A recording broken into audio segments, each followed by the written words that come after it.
देखो, अगर हम अलोंग द प्लेन की बात करें तो इलेक्ट्रिसिटी का फ्लो ज्यादा होता है, और परपेंडिकुलर दी प्लेन बात करें तो इलेक्ट्रिसिटी का फ्लो कम होता है। ऐसा क्यों है ग्रेफाइट के अंदर? इसका रीजन ये है कि ग्रेफाइट में, आप पहले तो मुझे ये बताओ, डीलोकलाइजेशन ऑफ पाई इलेक्ट्रॉन की वजह से इलेक्ट्रिसिटी आती है। इलेक्ट्रिसिटी जो आती है पाई इलेक्ट्रॉनों के डीलोकलाइजेशन या रेजोनेंस की वजह से आती है। अब और रेजोनेंस की कंडीशन क्या है? जो भी एटम और ऑर्बिटल रेजोनेंस में पार्टिसिपेट करना चाहता है वो एक ही प्लेन में होना चाहिए। होना चाहिए कि नहीं होना चाहिए? एक ही प्लेन में होना चाहिए। Yes sir. और प्लेन के Yes, sir. परपेंडिकुलर हो तो, और प्लेन के परपेंडिकुलर हो तो रेजोनेंस होने के चांस कम हो जाते हैं। एसआईआर में पढ़ाया था हमने आपको, जब एसआईआर इफेक्ट लगता था तब हम बताते थे कि अगर कोई ग्रुप रिंग के बेंजीन रिंग के परपेंडिकुलर चला जाए तो उसके रेजोनेंस होने की प्रोबेबिलिटी काफी कम हो जाती है। तो सही तो कह रहा हूं मैं, अगर मैं इन रिंग्स के परपेंडिकुलर बात करूंगा तो रेजोनेंस होने के चांस क्या हो जाएंगे? कम हो जाएंगे। और रेजोनेंस होने के चांस कम होंगे तो डीलोकलाइजेशन कम होगा, डीलोकलाइजेशन कम होगा तो इलेक्ट्रिसिटी कम आएगी। तो इन रिंग के परपेंडिकुलर तो रेजोनेंस ही कम होगा, चाहे मैं इस रिंग के परपेंडिकुलर देखूं चाहे इन रिंग के परपेंडिकुलर देखूं। ये एक लेयर है, ये भी एक लेयर है। फर्स्ट लेयर के परपेंडिकुलर बात कर लो चाहे सेकंड लेयर के परपेंडिकुलर, परपेंडिकुलर जब होते हैं तो रेजोनेंस का फ्लो कम होता है, रेजोनेंस होने की पॉसिबिलिटी कम होती है। रेजोनेंस कम होगा तो डीलोकलाइजेशन कम होगा, डीलोकलाइजेशन कम हो रहा है इसका मतलब ये हुआ इलेक्ट्रिसिटी जनरेट होने की पॉसिबिलिटी कम होती है। तो इलेक्ट्रिसिटी का फ्लो परपेंडिकुलर दी प्लेन कम होगा, अलोंग दी प्लेन चलेंगे एक ही प्लेन, उसी प्लेन में रहेंगे तो डीलोकलाइजेशन ज्यादा होगा, डीलोकलाइजेशन अगर ज्यादा होगा तो फ्री इलेक्ट्रॉन्स मिलने की पॉसिबिलिटी हम कहेंगे कि ज्यादा हो सकती है, और कंडक्टिविटी का फ्लो ज्यादा होगा। अलोंग दी प्लेन कंडक्टिविटी का फ्लो ज्यादा होता है, परपेंडिकुलर दी प्लेन कंडक्टिविटी का फ्लो कम होता है। इस टाइप के बिहेवियर को, इस टाइप के, हाँ, अलोंग दी प्लेन ज्यादा होती है इलेक्ट्रिसिटी और परपेंडिकुलर दी प्लेन कम होती है। इस टाइप के बिहेवियर को एनिस्ट्रॉपिक बिहेवियर बोला जाता है। एनिस्ट्रॉपिक बिहेवियर, ग्रेफाइट का जो बिहेवियर होता है वो एनिस्ट्रॉपिक होता है। एनिस्ट्रॉपिक का मतलब ये हुआ कि डिफरेंट डायरेक्शन में डिफरेंट फिजिकल प्रॉपर्टी। एनिस्ट्रॉपिक बिहेवियर का मतलब होता है डिफरेंट फिजिकल प्रॉपर्टीज इन डिफरेंट डायरेक्शन। डायरेक्शन बदलने पर फिजिकल प्रॉपर्टी बदल रही है, क्या सही बात है? अलोंग दी प्लेन तो कंडक्टिविटी ज्यादा है, परपेंडिकुलर दी प्लेन कंडक्टिविटी कम है, यानी कि डायरेक्शन बदलने पर उसकी कंडक्टिविटी चेंज हो रही है। इलेक्ट्रिसिटी वाली बात कर रहा हूँ, इलेक्ट्रिसिटी के रेस्पेक्ट में बात कर रहा हूँ, तो इलेक्ट्रिक कंडक्टिविटी कम हो रही है। अलोंग दी प्लेन ज्यादा है, परपेंडिकुलर दी प्लेन कम है, यानी कि डायरेक्शन बदलने पर फ्लो में फर्क आ रहा है। तो अपन इसको बोलेंगे different physical property in different direction is called anisotropic behaviour. तो ग्रेफाइट का जो बिहेवियर होता है वो एनिस्ट्रॉपिक होता है। अगला पॉइंट, ये एक इंपॉर्टेंट पॉइंट का ध्यान रखें, एनिस्ट्रॉपिक बिहेवियर, ये इंपॉर्टेंट पॉइंट है। दूसरी ग्रेफाइट के बारे में इंपॉर्टेंट इंफॉर्मेशन कि ग्रेफाइट के अंदर अगर अपन टेम्परेचर बढ़ाएं, ग्रेफाइट में अगर टेम्परेचर बढ़ाया जाए तो टेम्परेचर बढ़ाने पर परपेंडिकुलर दी प्लेन, प्लेन के परपेंडिकुलर, जैसे ये प्लेन में है, इस प्लेन के परपेंडिकुलर, प्लेन के परपेंडिकुलर कंडक्टिविटी इंक्रीज होती है जबकि अलोंग दी प्लेन डिक्रीज होती है। मैंने क्या कहा? टेम्परेचर इंक्रीज करने पर, अगर टेम्परेचर नहीं बढ़ाता हूं तो along the plane electric conductivity ज्यादा है और परपेंडिकुलर दी प्लेन कम है, राइट? नॉर्मल कंडीशन में, नॉर्मल कंडीशन में परपेंडिकुलर की प्लेन, प्लेन के परपेंडिकुलर तो कम है electric conductivity, along the plane ज्यादा होती है। इस बिहेवियर को एनिस्ट्रॉपिक बिहेवियर। अब मैं कंडीशनल बात करूं, यदि मैं टेम्परेचर को बढ़ा दूं तो ऐसी सिचुएशन में perpendicular the plane conductivity increase होती है और अलोंग दी प्लेन डिक्रीज होती है। ऐसा क्यों? क्योंकि जब आप टेम्परेचर बढ़ाएंगे तो ये अपने आप एक लेयर है और ये अपने आप एक लेयर है, तो इस लेयर के पाई इलेक्ट्रॉन जो रेजोनेंस की वजह से पाई इलेक्ट्रॉन जाएंगे, वो पाई इलेक्ट्रॉन यहाँ पे भी तो जंप कर सकते हैं। एक लेयर से दूसरी लेयर में पाई इलेक्ट्रॉन जो है वो जंप कर जाते हैं, यानी कि परपेंडिकुलर चले जाते हैं। तो फिर इधर की तरफ फ्लो कम हो जाएगा, अलोंग द प्लेन फ्लो कम। अगर इधर जंप करेंगे तो इधर फ्लो कम हो जाएगा, वो तो सिंपल सा कंसेप्ट है। एक तरफ अगर इधर फ्लो बढ़ेगा तो उधर कम हो जाएगा, उधर बढ़ता है तो इधर कम हो जाता है। तो मैं कह रहा हूँ इलेक्ट्रॉन इधर जंप कर जाते हैं, जब आप टेम्परेचर बढ़ाते हैं तो एक लेयर से इलेक्ट्रॉन दूसरी लेयर में जंप करते हैं, तो फिर इसका मतलब अलोंग द प्लेन फ्लो कम हो जाएगा। तो इलेक्ट्रॉन का फ्लो कम रहेगा तो इलेक्ट्रिसिटी कम आएगी और परपेंडिकुलर दी प्लेन इलेक्ट्रिसिटी ज्यादा आएगी। अच्छा, ये कौन सा बिहेवियर है? ये कौन सा बिहेवियर है? इलेक्ट्रॉन एक लेयर से दूसरी लेयर में जंप करके इलेक्ट्रिसिटी इंक्रीज कर रहा है, ये कौन सा बिहेवियर है? इलेक्ट्रिक कंडक्टिविटी इंक्रीज, कौन सा बिहेवियर? ऐसा किसके अंदर होता है? फिजिक्स की जरूरत पड़ेगी, फिजिक्स की। एटम की। हाँ, फिजिक्स की जरूरत है, फिजिक्स की, केमिस्ट्री की नहीं। ये बिहेवियर सेमीकंडक्टर का होता है। सेमीकंडक्टर में एक बैंड बने हुए होते हैं, कंडक्शन बैंड, वैलेंस बैंड, आपने पढ़ा हो तो। सेमीकंडक्टर पढ़े ना, 9th-10th में भी आते हैं मेरे हिसाब से, बहुत डिटेल में तो नहीं आऊंगे। 9th-10th में थोड़ा बहुत तो उनका इंट्रोडक्शन तो आया ही होगा सेमीकंडक्टर का। 12th क्लास की फिजिक्स में बहुत डिटेल में आएंगे, लेकिन मतलब कुछ ना पार्ट तो आया ही होगा, थोड़ा बहुत पार्ट तो 9th-10th में भी सेमीकंडक्टर का आता है। कंडक्टर, सेमीकंडक्टर, है ना, इंसुलेटर, इनके बारे में कुछ ना कुछ इन्फॉर्मेशन आप पढ़ के आते हैं 9th-10th के। सेमीकंडक्टर जैसे सिलिकॉन है, ये सेमीकंडक्टर होते हैं, जर्मेनियम सेमीकंडक्टर। तो सेमीकंडक्टर जो होते हैं उनके दो बैंड के बीच का एनर्जी गैप कम होता है और इलेक्ट्रॉन एक बैंड से दूसरे बैंड में जा सकते हैं। सेमीकंडक्टर जो होते हैं नॉर्मल कंडीशन में तो इलेक्ट्रिसिटी का फ्लो नहीं करते, लेकिन थोड़ा सा भी टेम्परेचर दिया जाए तो उनका इलेक्ट्रॉन जो है एक लेवल से दूसरे लेवल में जंप कर जाता है। तो ग्रेफाइट का इस तरीके से बिहेवियर शो करना, टेम्परेचर देने पर इसके इलेक्ट्रॉन एक लेयर से दूसरी लेयर में जंप चल जाए, परपेंडिकुलर जंप कर जाए, तो इस बिहेवियर को हम क्या कहेंगे? कहीं ना कहीं ग्रेफाइट के अंदर सेमीकंडक्टर जैसा बिहेवियर आ रहा। अरे बोलो। Yes sir. Yes sir. जी जी जी। और सेमीकंडक्टर का बिहेवियर होता है कि टेम्परेचर बढ़ाने पर इलेक्ट्रॉन एक लेयर से दूसरे लेयर में जाता है और इलेक्ट्रिक कंडक्टिविटी इंक्रीज होती है। क्या सेम ऐसा ही हुआ? ऐसा ही तो यहाँ हुआ। इलेक्ट्रॉन एक लेयर, टेम्परेचर बढ़ाने पर इलेक्ट्रॉन परपेंडिकुलर जा रहे हैं, एक लेयर से दूसरी लेयर में जंप कर रहे हैं और कंडक्टिविटी इंक्रीज कर रहे हैं। पहले कम होती थी परपेंडिकुलर, लेकिन टेम्परेचर बढ़ाने पर जब इलेक्ट्रॉन का मूवमेंट इधर होने लगा, जंप इधर करेंगे तो कंडक्टिविटी इंक्रीज हो जाती है। ये बिहेवियर सेमीकंडक्टर से मैच करता है। तो मैं कहूँ कि ग्रेफाइट अपने आप से सेमीकंडक्टर की तरह ट्रीट होता है। दूसरी बात, अलोंग द प्लेन क्या हो रहा है? टेम्परेचर बढ़ाने पर along the plane, perpendicular the plane electron से लेके अलोंग द प्लेन इलेक्ट्रॉन का मूवमेंट क्या हो जाएगा? कम हो जाएगा। अरे ये वही तो इलेक्ट्रॉन जो रेजोनेंस से आ रहे हैं। तो इलेक्ट्रॉन जब अगर यहाँ जंप करेंगे टेम्परेचर देने पर, एक लेयर से दूसरी लेयर के बीच में जंप करेंगे, तो definitely along the plane flow कम हो जाएगा इलेक्ट्रॉन का, और इलेक्ट्रॉनों का अलोंग द प्लेन फ्लो कम हो जाएगा तो कंडक्टिविटी कम हो जाएगी। ये कैरेक्टर किसका? टेम्परेचर बढ़ाने पर कंडक्टिविटी कम होना। ये बिहेवियर किसका? ये बिहेवियर मेटल का। टेम्परेचर बढ़ाने पर मेटल की कंडक्टिविटी कम हो जाती है अलोंग द प्लेन। तो मैं ये कहूंगा कि ग्रेफाइट के अंदर दो कैरेक्टर है। ग्रेफाइट मेटल की तरह भी ट्रीट करता है, ग्रेफाइट सेमीकंडक्टर की तरह भी ट्रीट करता है, और ग्रेफाइट का एनिस्ट्रॉपिक बिहेवियर। तीन इंपॉर्टेंट पॉइंट मैंने क्या बोला, वापस से रिपीट कर देता हूँ।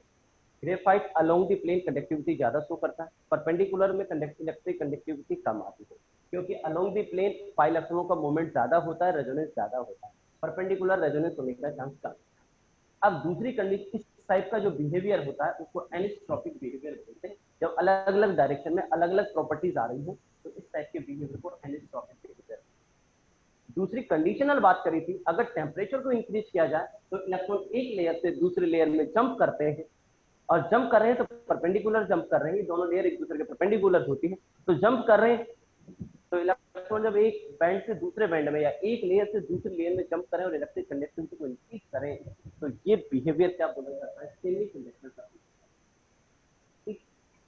जब इलेक्ट्रॉन टेम्परेचर देने पे इलेक्ट्रॉन एक लेयर से दूसरी लेयर में जंप कर गए, तो यानी कि अलोंग द प्लेन इलेक्ट्रॉन का फ्लो कम हो जाएगा। इलेक्ट्रॉन का फ्लो कम होगा तो कंडक्टिविटी, इलेक्ट्रिक कंडक्टिविटी कम जनरेट होगी।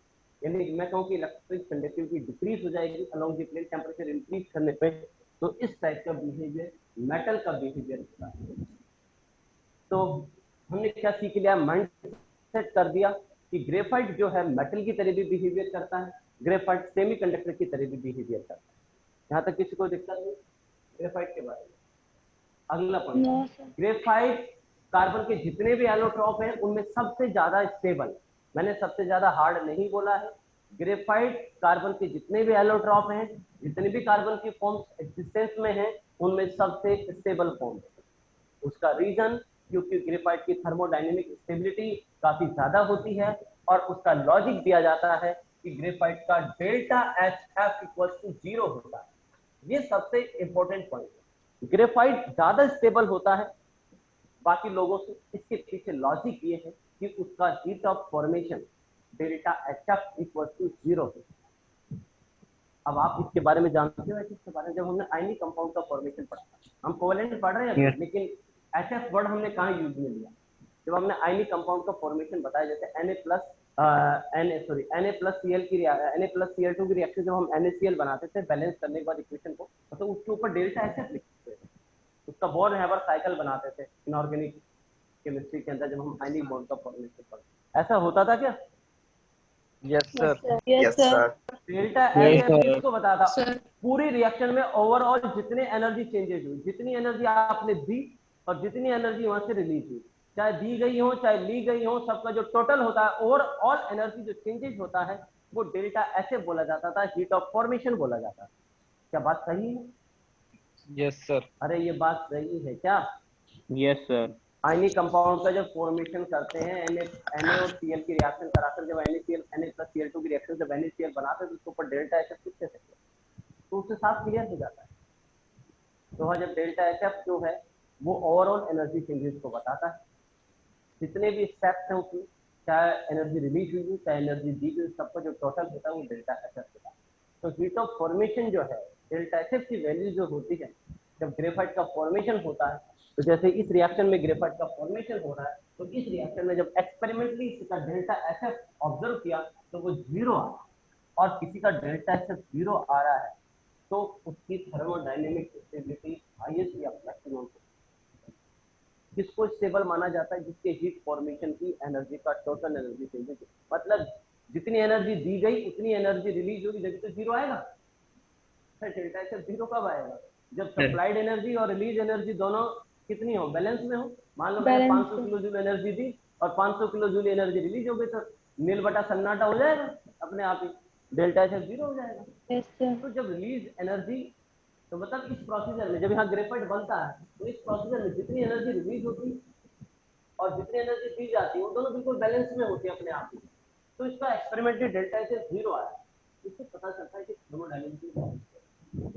तो किसी को कहा जाए कि यार ये थर्मोडायनेमिकली बहुत स्टेबल है इनऑर्गेनिक केमिस्ट्री, तो आपके दिमाग में आना चाहिए कि इसका डेल्टा एच की वैल्यू कम होती है, और अगर 0 है तो बहुत स्टेबल। डेल्टा एच का मतलब क्या बेटा? ओवरऑल एनर्जी को, इस पूरे का जब ग्रेफाइट का फॉर्मेशन हुआ तो इस ड्यूरेशन में जितना भी एनर्जी चेंजेस वो डेल्टा है, ली गई एनर्जी और दी गई एनर्जी सबका टोटल। किसी को दिक्कत? कोई आप पूछे कि ग्रेफाइट हाईली स्टेबल होते हैं, इसका रीजन क्या देंगे आप? कि डेल्टा एच जो है उसका फॉर्मेशन, एंथैल्पी ऑफ फॉर्मेशन जो है या हीट ऑफ फॉर्मेशन जो है वो 0 होती है, इस वजह से यह हाईली स्टेबल है। मतलब यहाँ जितनी एनर्जी इसके फॉर्मेशन में दी जाती है उतनी रिलीज हो जाती है, तो कोई दिक्कत नहीं। चले भाई, अरे बोलो, ये बात हो गई ग्रेफाइट। Yes sir. इसके बाद अपन बात कर रहे हैं। अच्छा, ग्रेफाइट जो होते हैं, अच्छा इसकी दो बात और बता देता हूँ। ग्रेफाइट के दो फॉर्मेट होते हैं, इसके दो स्ट्रक्चर होते हैं, अल्फा और बीटा। क्या कह रहे हो सर? वहां पर आपने बोर लेबर साइकिल में बताया था कि डेल्टा एच नेगेटिव होगा तभी बॉन्ड बनेगा। हाँ हाँ हाँ हाँ, तो मैंने थोड़ी देर पहले बोला ना आपको यार, मैंने अभी थोड़ी देर पहले रिलीज बोला, एनर्जी ज्यादा होनी चाहिए। आपने क्या बोला थोड़ी देर पहले कि अभी अपन कोवेलेंट कंपाउंड की बात कर रहे हैं और वो आयनिक कंपाउंड थे, लेकिन वहां पर डिस्कशन किया तो डेल्टा एच नेगेटिव होना चाहिए, ये आयनिक कंपाउंड की कंडीशन।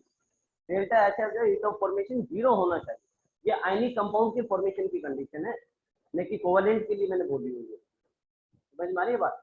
तो यहाँ ये कंडीशन है आयनिक कंपाउंड के लिए बोल। हाँ, ये तो मैंने रिलेट करने की कोशिश करी थी कि भाई डेल्टा एच वर्ड मैंने कहाँ यूज में लिया, ये बताने की कोशिश करी कि आयनिक में लिया। वहां मैंने ये बोला कि डेल्टा एच जितना ज्यादा नेगेटिव आएगा स्टेबिलिटी उतनी ही ज्यादा होगी, उस आयनिक कंपाउंड के फॉर्म होने के चांस उतनी ही ज्यादा होगी, है ना। तो ऐसे 0 किसी का डेल्टा एच किसी का 0 आ जाए तो इसका मतलब ये नहीं है कि वो बनेगा नहीं, ऐसा नहीं है। डेल्टा एच 0 आ जाएगा तो वो बनेगा नहीं, मैंने ये नहीं बोला। मैंने बोला डेल्टा एच जितना ज्यादा नेगेटिव आएगा स्टेबिलिटी उतनी ज्यादा। अगर इसका डेल्टा एच और ज्यादा, इसका भी मान लो बहुत नेगेटिव आ जाता है तो ये और ज्यादा स्टेबल मान लेता हूँ। जितना ज्यादा नेगेटिव आएगा स्टेबिलिटी उतनी ही ज्यादा काउंट करेगी। बाकी कोवेलेंट कंपाउंड के लिए मैंने डेल्टा एच कहीं पे यूज नहीं किया, आयनिक कंपाउंड के लिए यूज में लिया था। पर मेरा कहने का मतलब ये है कि डेल्टा एच की वैल्यू जितनी ज्यादा नेगेटिव में होगी स्टेबिलिटी उतनी ही ज्यादा होगी। ये स्टेटमेंट कल भी सही था, ये स्टेटमेंट आज भी सही। उस स्टेटमेंट में कोई फर्क नहीं, उस स्टेटमेंट में कोई गड़बड़ नहीं, तो सही स्टेटमेंट है। डेल्टा एच जितना ज्यादा नेगेटिव होता है स्टेबिलिटी उतनी ही ज्यादा होती है। अगर इसका भी डेल्टा एच जीरो की बजाय नेगेटिव था तो स्टेबिलिटी और ज्यादा होती है।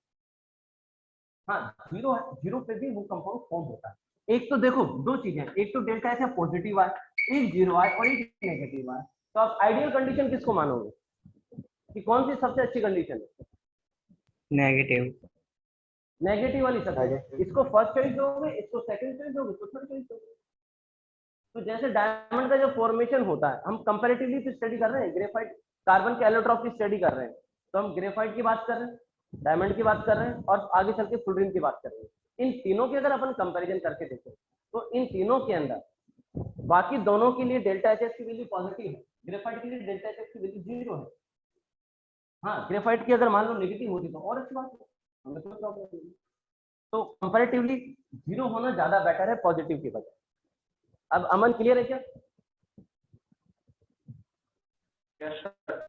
अमन, डेल्टा एच की वैल्यू में तीन चीजों की कंपैरिजन करना चाहता हूँ कार्बन के एलोट्रॉप में, ग्रेफाइट, डायमंड और फुलरिन। तो ग्रेफाइट और डायमंड और फुलरिन के डेल्टा एच पॉजिटिव है, ग्रेफाइट का डेल्टा एच जीरो है, इसलिए ग्रेफाइट की स्टेबिलिटी ज्यादा बोली जा रही है। नेगेटिव होती तो और अच्छी बात होती, मुझे कोई प्रॉब्लम नहीं। हाँ, डेल्टा एच वर्ड जो मैंने यूज लिया था वो आयनिक कंपाउंड में यूज लिया था पहले, ये कहना चाह रहा था मैं पहले। यहाँ तक कोई दिक्कत किसी को? मैं कुछ बात बोल रहा था। हाँ, ग्रेफाइट की दो फॉर्म होती, एक अल्फा और एक बीटा। अल्फा फॉर्म को हम एबी फॉर्म भी बोलते हैं, एबी। बीटा फॉर्म बोलते हैं एबीसी। इसकी दो फॉर्म होती, अल्फा और बीटा। अल्फा को एबी बोलते हैं, बीटा को एबीसी बोलते हैं। इसके बारे में जो डिस्कशन होगा वो सॉलिड स्टेट में, सॉलिड स्टेट के चैप्टर में डिस्कशन करेंगे 12th क्लास में जो सॉलिड स्टेट की यूनिट आएगी उसमें इस पैटर्न की बात है। वहां पे हम आपको डिफरेंट पैटर्न पढ़ाएंगे, उन पैटर्न जब वहां पैटर्न पढ़ाएंगे तो अपने आप समझ में आ जाएगा कि यहाँ अल्फा और बीटा का मतलब क्या है। ग्रेफाइट की दो फॉर्म होती है, अल्फा और बीटा। फिलहाल थोड़ा सा याद रखिए, आने वाले टाइम में सॉलिड स्टेट जब पढ़ेंगे तो अपने आप क्लियर कर देंगे। ये पॉइंट सॉलिड स्टेट का पढ़ाएगा सर, अभी पढ़ा दो, ऐसा पॉसिबल नहीं है। क्यों? क्योंकि इसको पढ़ाने के लिए पहले कम से कम मेरे को 5-6 दिन तो उसकी तैयारियां करनी पड़ेंगी सॉलिड स्टेट के लिए। तो जब अपन सॉलिड स्टेट पढ़ेंगे तब कर लेंगे, है ना। तो जो नोट्स आपके पास लिखे हुए आएंगे उन पे भी लिखा हुआ आएगा में क्या हुआ है कि सॉलिड स्टेट में डिस्कस किया जाएगा। शायद आपने नोट्स अगर लिखे भी होंगे तो मिल गया होगा, सॉलिड स्टेट लिख रखा होगा। नेक्स्ट बेटा अपने पास फुलरिन। तो फुलरिन के बारे में तो ज्यादातर इंफॉर्मेशन आप जानते हैं, कोई खास इंफॉर्मेशन फुलरिन के बारे में नहीं है। जो इंपॉर्टेंट इंफॉर्मेशन थी वो ग्रेफाइट के रिगार्डिंग थी।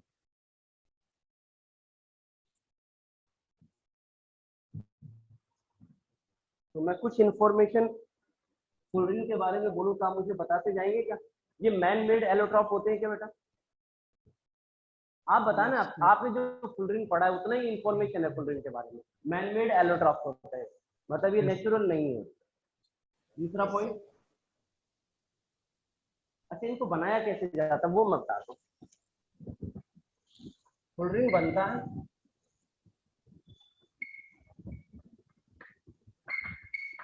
फुलरिन को बनाने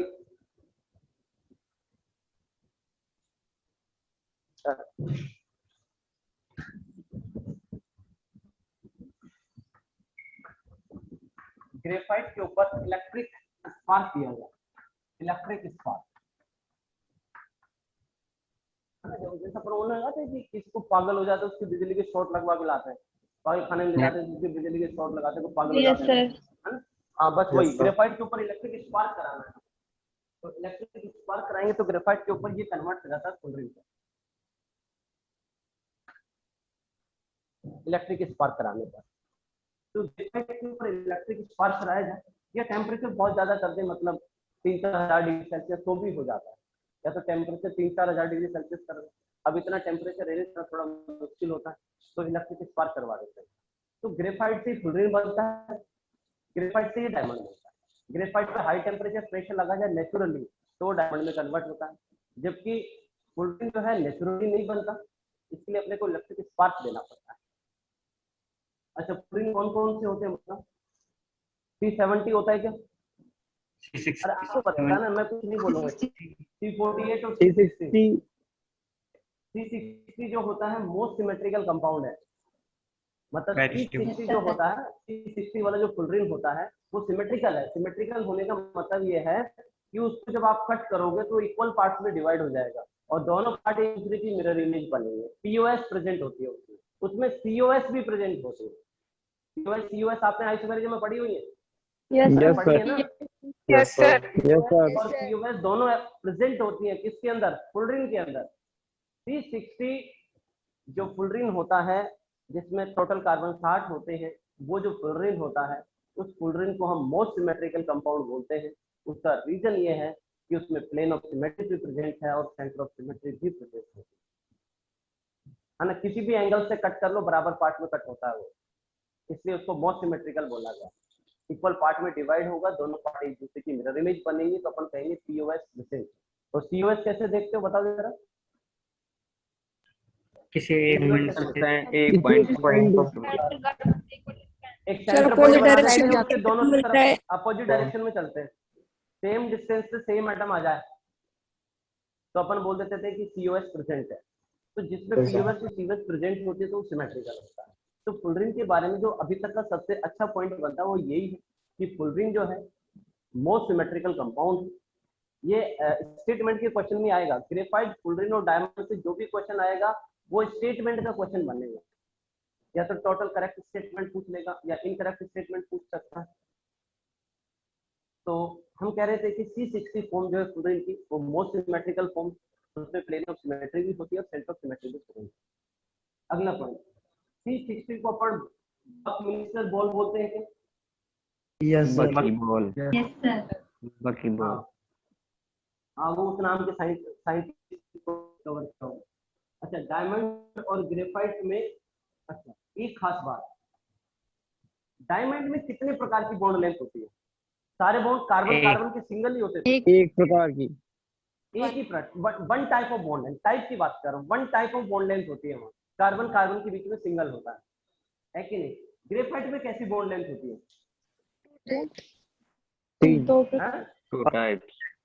टू टाइप्स।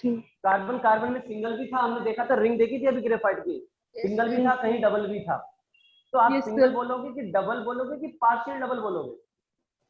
Partial double. बच्चा यही गलती करता है, वो ये सोचता है कि सर डायमंड में तो कार्बन कार्बन में सभी जगह सिंगल है तो वहां तो वन टाइप बॉन्ड लेंथ है, जबकि ग्रेफाइट में तो सर कहीं तो सिंगल था कहीं डबल था। भैया वो रेजोनेंस में थे, तो ग्रेफाइट में भी one type of bond length है जिसका नाम होगा पार्शियल डबल बॉन्ड। ग्रेफाइट में भी one type of bond length बोली जाती है, टू टाइप नहीं बोलेंगे, क्योंकि वहां ना तो परमानेंट सिंगल है ना परमानेंट डबल, वो पार्शियल डबल, और पूरे सिस्टम में है ग्रेफाइट के अंदर। तो ग्रेफाइट में भी one type of bond length होती है। ये बात क्लियर है क्या भाई? ग्रेफाइट, देखो डायमंड में वन टाइप बॉन्ड लेंथ है, कार्बन कार्बन सिंगल बॉन्ड वाली। ग्रेफाइट में भी वन टाइप बॉन्ड लेंथ ही है, लेकिन वो पार्शियल डबल वाली है। सभी का बॉन्ड ऑर्डर सेम मिलेगा, किसी भी बॉन्ड को चेक कर लेना, सभी की बॉन्ड लेंथ सेम मिलेगी। ऐसा नहीं है ग्रेफाइट में सिंगल वाले की ज्यादा मिल जाएगी, डबल वाले की कम मिलेगी, वो पार्शियल डबल है। जब बॉन्ड लेंथ सबकी बराबर आएगी, जैसे मैं कहूँ बेंजीन में एक टाइप बॉन्ड लेंथ है कि दो टाइप की है बेंजीन में? वन टाइप ही तो बोलोगे, क्योंकि 1.34 आती है सभी की, नहीं वो 1.39 1.39 एंगस्ट्रॉम आती है सभी की, 1.39 आती है, चाहे वो सिंगल बॉन्ड हो चाहे डबल हो, आती 1.39, जबकि सिंगल डबल की अलग आनी चाहिए ना। क्यों आती है? जैसे क्योंकि उसमें पार्शियल डबल का कैरेक्टर है सभी में, रेजोनेंस की वजह से। तो ग्रेफाइट में one type of bond length है। ये बात क्लियर हो गई क्या? डायमंड में one type bond length, graphite में वन टाइप बॉन्ड, लेकिन फुलरिन के अंदर two type of bond length होती है। सिंगल बॉन्ड भी होता है ग्रेफाइट में, पार्शियल डबल की, सॉरी फुलरिन में दो टाइप की बॉन्ड लेंथ होगी, two types of bond length present in fullerene. Fullerene में two types of bond length होती है, एक तो होती है सिंगल और दूसरी होती है पार्शियल डबल। partial ये इंपॉर्टेंट पॉइंट है। कौन कौन सी है बेटा? एक तो सिंगल, स्ट्रक्चर की जरूरत नहीं है फुल रिंग, एक तो एक सिंगल और एक partial। Partial double. हाँ, जो इंफॉर्मेशन है वही सफिशिएंट है, एक सिंगल और दूसरी पार्शियल डबल होती है। ठीक, अगला पॉइंट, ग्रेफाइट में आप मुझे बता दीजिए कितनी रिंग होती है टोटल? अगर हम C60 सॉरी अरे फुल रिंग में कितनी रिंग होती है? C60 की बात करें, कितनी? 32। 32 रिंग्स होती हैं। C60 फुल रिंग के अंदर 32 रिंग होती है। इसमें से 12 रिंग जो होती हैं वो तो है पेंटागोनल, पेंटागोनल, और 20 है हेक्सागोनल, हेक्सागोनल। है ना? हाँ, 20 तो हेक्सागोनल है और 12 जो है वो पेंटागोनल है। पेंटागोनल। हाँ, तो मतलब 5 मेंबर्ड रिंग तो है 12 और 6 मेंबर्ड रिंग है 20 और टोटल 20 रिंग है 32। ठीक? 32। और 5 मेंबर्ड रिंग किससे कनेक्टेड होती है? 6 मेंबर्ड रिंग से। जितनी भी 5 मेंबर्ड रिंग होती है 6 मेंबर्ड रिंग से कनेक्टेड होती है। ये सब इंफॉर्मेशन किसकी है बेटा? फुल रिंग की। और अगर हम थर्मल स्टेबिलिटी की बात करें तो सबसे ज्यादा स्टेबल होता है ग्रेफाइट। मैंने हार्ड नहीं बोला, स्टेबल बोला। सबसे ज्यादा स्टेबल ग्रेफाइट, उसके बाद डायमंड और सबसे कम fullerene. Graphite, diamond, fullerene. एक तो आपको ये ऑर्डर याद होना चाहिए, graphite, diamond, fullerene, thermal stability का होगा। तो फुल रिंग के बारे में कोई ज्यादा इन्फॉर्मेशन हमारे पास नहीं। फुल रिंग के बारे में दो ही इंपॉर्टेंट पॉइंट, एक तो उसमें 2 type of bond length, single bond की लेंथ होती है, पार्शियल डबल की होती है। स्ट्रक्चर हमने बनाई नहीं, जरूरत नहीं। दूसरा पॉइंट कि C60 जो फुल रिंग होता है वो मोस्ट सिमेट्रिकल होता है। ये दो इंपॉर्टेंट पॉइंट थे इसके बारे में। टोटल रिंग 32 होती है, वो तो आप जानते हैं। 5 मेंबर 12 होती है, 6 मेंबर 20 होती है। 5 मेंबर रिंग 6 मेंबर रिंग से कनेक्टेड होती है। और थर्ड इंपॉर्टेंट पॉइंट जो आता है वो आता है ऑर्डर। तो सबसे ज्यादा स्टेबल होता है ग्रेफाइट, फिर डायमंड और फिर फुल रिंग। अच्छा, एक स्पेशल पॉइंट हो, सिलिकॉन, जर्मेनियम और टिन, इनकी स्ट्रक्चर भी डायमंड जैसी ही होती है। कार्बन का जो एलोट्रोप डायमंड होता है, ऐसी ही स्ट्रक्चर किसकी होती है? सिलिकॉन की, जर्मेनियम की और टिन की। ऐसा मतलब इनके अंदर भी 3D नेटवर्क होता है। जैसे एक कार्बन 4 कार्बन से जुड़ा होता है ना, डायमंड में क्या होता है? एक कार्बन 4 कार्बन से जुड़ा हुआ होता है, जिसको अपन 3D नेटवर्क बोलते हैं। फिर वो कार्बन अगले 4 से जुड़ा होता है।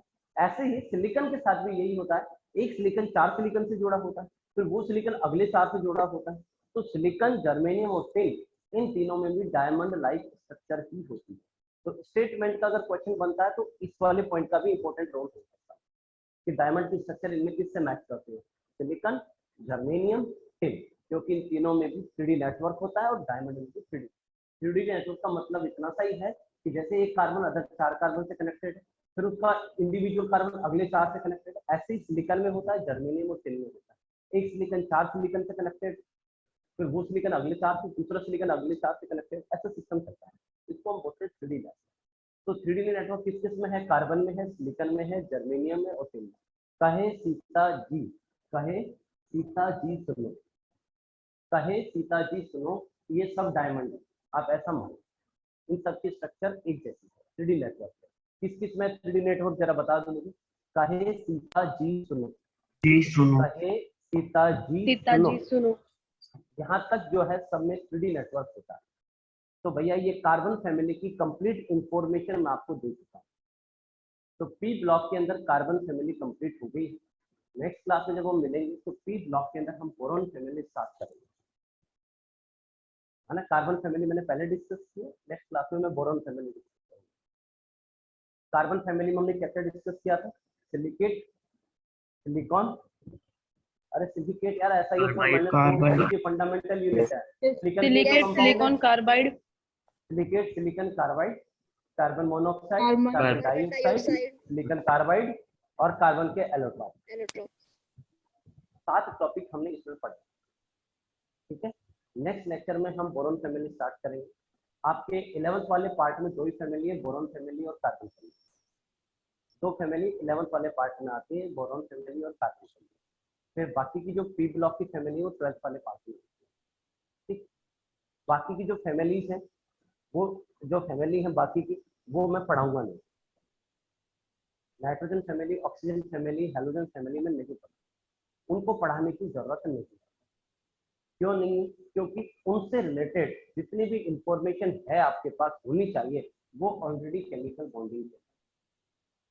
बाकी लोगों के बारे में जो आपके कैरिकुलम में है, बाकी फैमिली में, उसमें नाइट्रोजन फैमिली, बोरोन और कार्बन फैमिली के अलावा बात करें तो बाकी जो फैमिली है उनमें उनके जितने भी कंपाउंड हैं, उन एलिमेंट के जो कंपाउंड्स होंगे उनके हाइब्रिडाइजेशन, उनकी लूज डॉट स्ट्रक्चर, जैसे मैं नाइट्रोजन के कंपाउंड N2O5 की लूज डॉट स्ट्रक्चर दे दूं, उनके अंदर हाइब्रिडाइजेशन पूछ सकता हूँ, उनका फॉर्मेशन कैसे होता है ये पूछ सकता हूँ, या मैं आपसे ये पूछ सकता हूँ कि भाई इसमें कितने सिग्मा बॉन्ड है, कितने पाई, कितने पी पाई बॉन्ड, ये सब बातें, मतलब उसके अंदर 80% पार्ट, बाकी जो फैमिलीज हैं उनका 80% पार्ट वही होगा जो केमिकल बॉन्डिंग है, 20% पार्ट होगा जो आपने नहीं पढ़ा, वो पार्ट में डिस्कस करें।